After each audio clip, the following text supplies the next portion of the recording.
कुंभ को मद्देनज़र रखते हुए और महाशिवरात्रि को देखते हुए हमने यहाँ पर अपना जो फोर्सेस का डिप्लॉयमेंट है वो बढ़ाया है। हमारे पास यहाँ पर पैरामिलिट्री फोर्सेस भी मौजूद हैं, जिसमें एसएसबी और हमारे पास सीआरपीएफ है।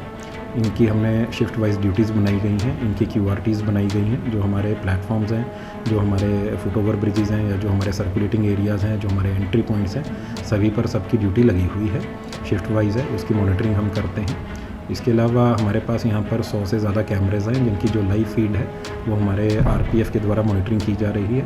इसकी फीड जो है हमारे हेडक्वार्टर्स द्वारा भी मॉनिटर की जा रही है।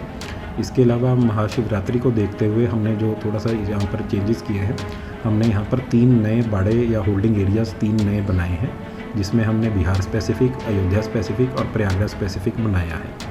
इसके साथ साथ हमने ज़्यादा भीड़ को देखते हुए हमने जो डायरेक्शन वाइज हमारी जो ट्रेन्स चलेंगी उनके जो प्लेटफॉर्म्स हैं वो भी हमने निर्धारित किए हैं। जैसे कि अगर आपको प्रयागराज जाना है तो उसकी जो गाड़ी है वो 10 और 11 से ही चलेगी। जो आपको बिहार साइड जाना है तो उसकी जो गाड़ी है वो 4 और 5 नंबर जो हमारा प्लेटफॉर्म है, जो कॉमन प्लेटफॉर्म है, उससे चलेगी। सर शिवरात्रि लेकर के जिस तरह यात्री की भीड़ आएंगी वो कैसे रोका जाएगा, क्या है? क्योंकि प्लेटफॉर्म बताया गया कि बंद कर दिया गया है, सीढ़ियाँ जो हैं उनको ये क्या करना है? जी, इसके लिए हमने सबसे पहले तो हमारे यहाँ पर 3 स्टेप की बैरिकेडिंग है, जिसमें सबसे पहला जो चरण है वो है कि हमने अपना जो स्टेशन का परिसर है उसको हमने नो व्हीकल जोन बनाया है। तो हमारी जो फोर्सेस हैं तैनात हैं और जो हमारे अधिकृत व्हीकल्स हैं, जो नेसेसिटी है जिसकी ऑपरेशंस के लिए, रेलवे ऑपरेशंस के लिए या जो हमारे मेडिकल ऑपरेशंस हैं उनके लिए सिर्फ उन्हीं को परमिट जो हमने दिया है। बाकी जो हमारा जो यात्री हैं उनके कोई व्हीकल हमने अलाउ नहीं किए हैं, ताकि स्टेशन परिसर में किसी प्रकार की भीड़ ना हो।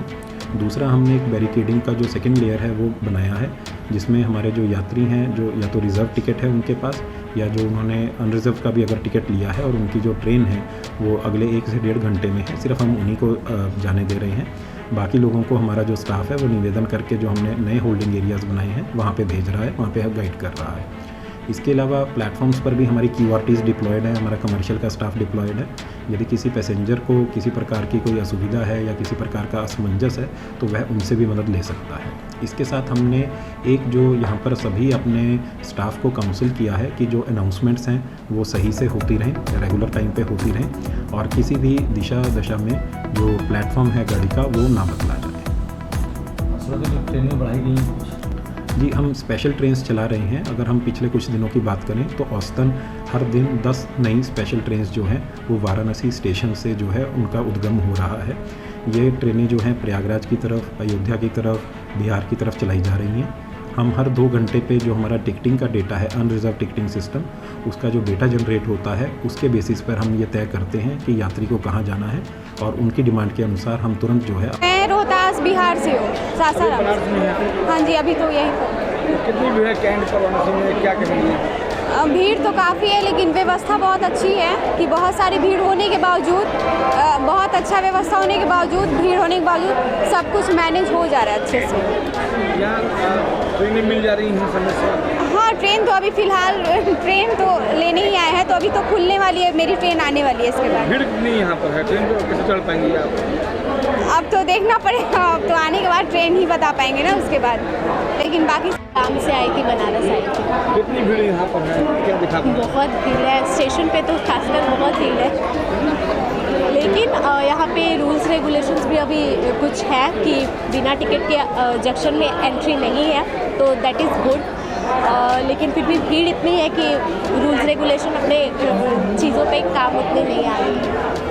तो क्या अपील करेंगे जनता से कि जितनी भीड़ है घबरा रहे हैं, क्या कहेंगे?